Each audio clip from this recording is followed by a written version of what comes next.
केंद्र शिक्षा मंत्री भारत तिब्बत सीमा पुलिस 41 बाटालियन तरतुआ परिसर में अस्थायी केंद्रीय विद्यालय कैंपस उद्घाटन और स्थायी कैंपस शिलान्यास कले। भारत सरकार मान्यवर शिक्षा मंत्री श्रीजुक्त धर्मेंद्र प्रधान एक दिनिकिया खोर्धा जिला गस्तरे आसी विक्रमनगर तरतुआ स्थित भारत तिब्बत सीमा पुलिस 41 बाटालियन परिसर में बहु उपेक्षित अस्थायी केंद्रीय विद्यालय कैंपस उद्घाटन करी स्थायी केंद्रीय विद्यालय कैंपस शिलान्यास करिसेंती। परिसर में आयोजित एक साधारण सभारे मुख्य अतिथि भावे जोगदे प्रदीप प्रज्वलन पूर्वक उद्घाटन करी निज अभिभाषण रे मान्यवर शिक्षा मंत्री कहिले जे आईटीबीपी खोर्धा स्थित कैंपस रे नुआ की आरंभ होतुबा केंद्रीय विद्यालय सेंट्रल स्कूल रो प्रारंभ तथा नुआ भवन रो भूमि पूजन उत्सव रो मंच रे उपस्थित थिबा भुवनेश्वर रो लोकसभा सदस्य आदरणीय अपराजिता सोलंकी महाशय, खोर्धार विधायक बंधु प्रशांत कुमार जगदेव महाशय, आमर जिलापाल दायित्व थिबा आदरणीय सफल्य पंडित प्रधान, आमर जिला एसपी आदरणीय सागरिका नाथ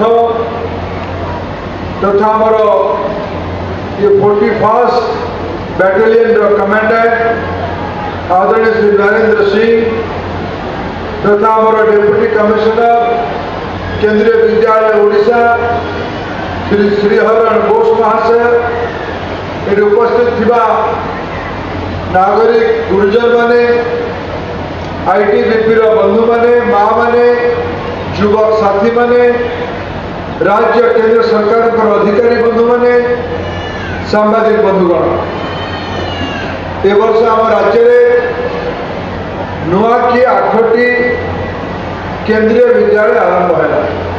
निकट अतीत एककालीन ओडिशा को 8टी केंद्रीय विद्यालय खोलिबार केबे सुजोग हेइनथिला, केबे सौभाग्य हेइनथिला।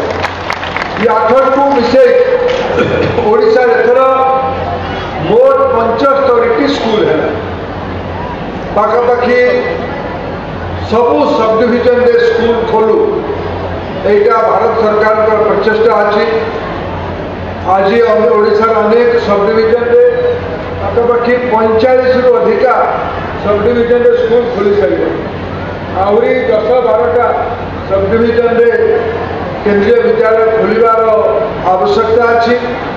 भी भारत सरकार पदक्षेप नवा आरंभ कर ये विद्यालय कौन हम ये विद्यालय वास्तविक खोर्धा जिला हेडक्वार्टर विद्यालय यहाँ ना आईटीबीपी को मुझे धन्यवाद देवी। भारत सरकार दायित्व जोटी आमर अर्ध सामरिक पारा मिलिट्री फोर्सेस माने जो क्रिटिकल एरिया काम कर ये आईटीबीपी दायित्व पूर्व भारत में नक्सल मान को नियंत्रण करवा। ये आईटीबीपी मत नरेंद्र सिंह कहते छत्तीसगढ़ सुरक्षा व्यवस्था संगे ये आईटीबीपी संपर्क अच्छे। सेना फौज जो कम कर परिवार के निर्दिष्ट जगह परिवार को ठीक से पाठ पढ़ेबार दायित्व व्यवस्था करिवार दायित्व हम समस्त अच्छी। मो व्यक्तिगत अत्यंत सहर्ष और गौरव विषय आईटीबीपी परिसर में ये स्कूल को आरंभ कर यही सप्ताह आज सोमवार आज स्कूल खुलिला।